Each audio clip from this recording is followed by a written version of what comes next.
পরিচয় দাও তোমাদের।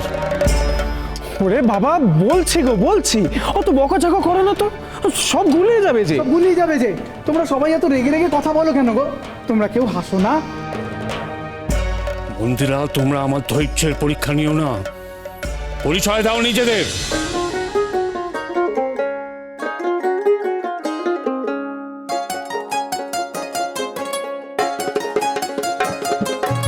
আসছি পূব পাহাড় থেকে, গে তার নাম গান।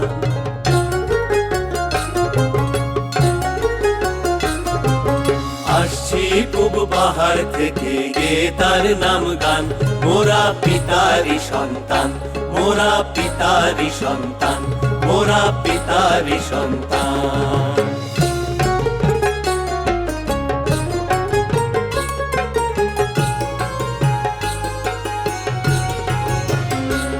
তিনি সত্য, তিনি সুন্দর, তিনি মঙ্গল, তিনি শান্তি। তিনি সত্য, তিনি সুন্দর, তিনি মঙ্গল, তিনি শান্তি। দেব মানবের আশ্রয় তিনি, তার প্রেমময় কান্তি, তার প্রেমময় কান্তি, তার প্রেমময় কান্তি।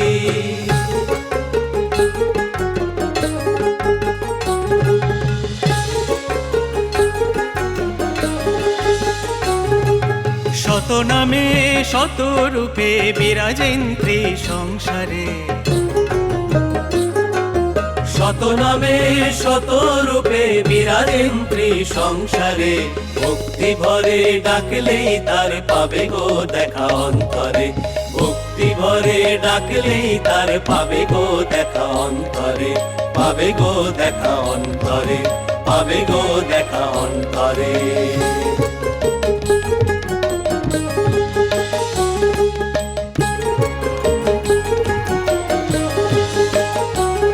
তিনি জগৎ পিতা আশুতোষ, তিনি পশুপতি পঞ্চানন। তিনি জগৎ পিতা আশুতোষ, তিনি পশুপতি পঞ্চানন। আসছি পূব পাহাড় থেকে, গাই তার নাম গান। মোরা পিতারি সন্তান, মোরা পিতারি সন্তান, মোরা পিতারি সন্তান। স্তব্ধ হও।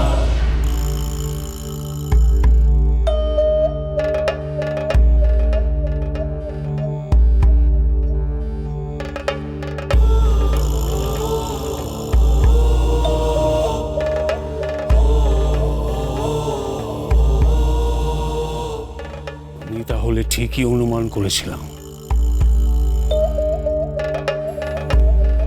তোমাদের বেশভূষা দেখেই বোঝা যায় তোমরা কোনো নিয়মহীন আচারহীনের অনুগত দাস। ওই শ্মশানচারী শুলি শিবই তোমাদের প্রভু।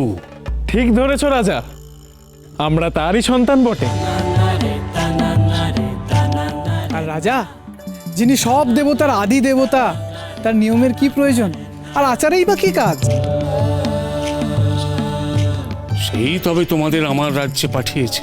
না গো রাজা, তিনি না করেছিলেন, কিন্তু ওই কি করব, পিতার কথা শুনিনি, আমরা অন্য টানে। আর দেখো এসে কেমন বন্দী হয়ে গেলাম। কোনো কথা বলবি না, পিতা না বলে একটাও কথা বলবি না। তোমরা আমার রাজ্যে অনধিকার প্রবেশ করেছ,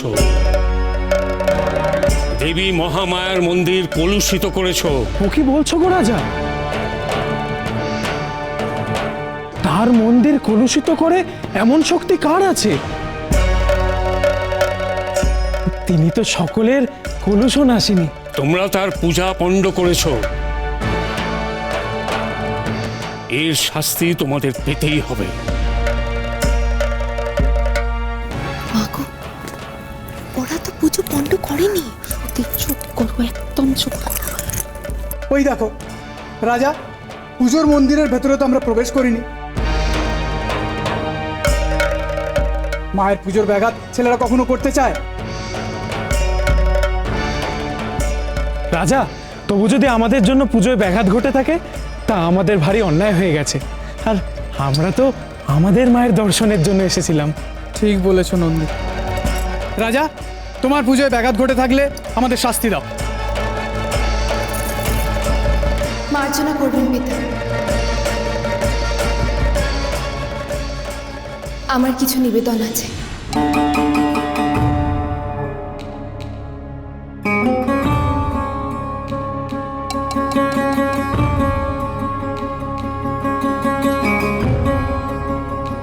পূজা তো ওদের কারণে পণ্ড হয়নি।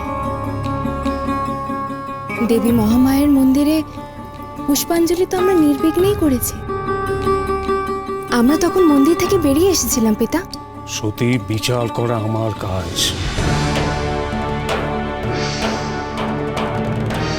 তোমরা ওখানে উপস্থিত ছিলে, তাই তোমাদের এখানে আনা হয়েছে। এই আগন্তুকরা তোমাকে বিরক্ত করেছে, দেবী মহামায়ার মন্দির অপবিত্র করেছে। এরা আমাকে মা বলে ডেকেছে, বিরক্ত করেনি। আর মায়ের মন্দির তো সবার, সে কেন অপবিত্র হবে? সতী, আমায় বাধ্য করো না কোনো অপ্রিয় কাজ করতে। বিচারের কাজে ব্যাঘাত সৃষ্টি করো না। যদি অনুমতি করেন তো কিছু নিবেদন করি।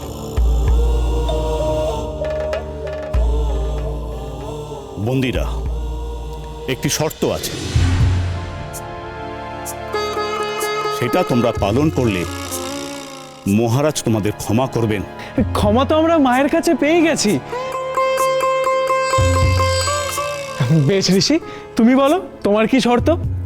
তোমরা এই সভায় সকলের সামনে বলো তোমাদের প্রভু নেশাখোর, ভিখিরি।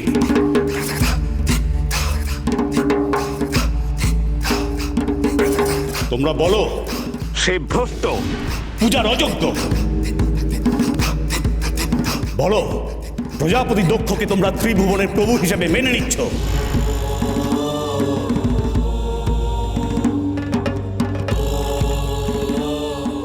আর সকলের সামনে তার পায়ে মাথা ঠেকাও।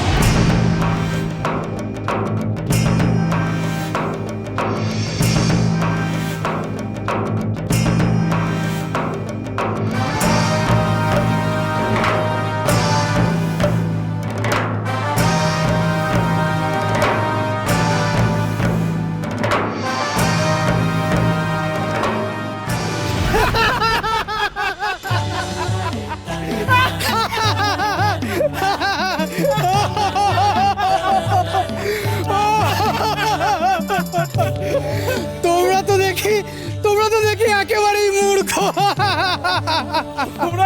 তোমরা ভাবো কি এই কথা আমরা বলবো? আরে আমরা তো বাবার ছেলা, আমরা মাথা দিতে পারি, কিন্তু মাথা তার সামনে ছাড়া আর কারো সামনে নিচু করবো? হ্যাঁ, এই মুখে আমরা বাবার নাম গাই। তোমরা কি করে ভাবলে গো তোমাদের এই শেকলের ভয় আমরা বাবার নামে কু গাইবো?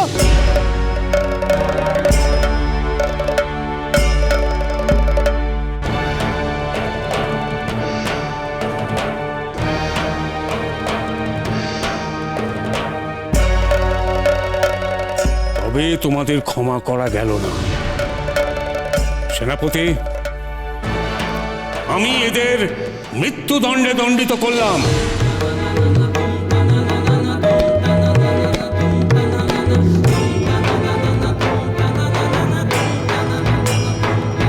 এদের বদ্ধভূমিতে নিয়ে যাওয়ার ব্যবস্থা করা হোক। গোটা রাজ্যবাসীর সামনে এই শিব অনুচরদের মৃত্যুদণ্ড কার্যকর করা হবে।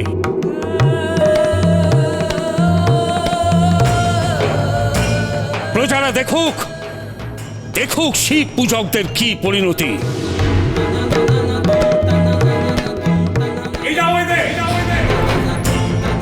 প্রভু ক্রুদ্ধ হবেন না, আপনি ক্রুদ্ধ হলে জগতের বিনাশ। তারা কি অপরাধে বন্দী হয়েছে দেবর্ষি? তারা দক্ষ রাজ্যে অনধিকার প্রবেশ করেছে প্রভু। মন্দিরে গিয়ে দাক্ষায়ণী সতীকে দর্শনের চেষ্টা করেছে, সেই অপরাধে তাদের শাস্তি ঘোষণা হয়েছে। প্রভু, আপনি তাদের কেবল বাঁচিয়ে দিন। দাক্ষায়ণীকে দর্শনের চেষ্টা তারা কেন করেছে দেবর্ষি? সে অপরাধ আমার, আমি তাদের সতীমায়ের কথা বলেছিলাম। বলেছিলাম দক্ষের কন্যা হয়েও সে আপনার একনিষ্ঠ ভক্ত। বলেছিলাম দেবতাদের মনোগত ইচ্ছের কথা, বলেছিলাম ভবিতব্য। কি শাস্তি হয়েছে তাদের? মৃত্যুদণ্ড। তাদের বধ্যভূমিতে নিয়ে যাওয়া হবে।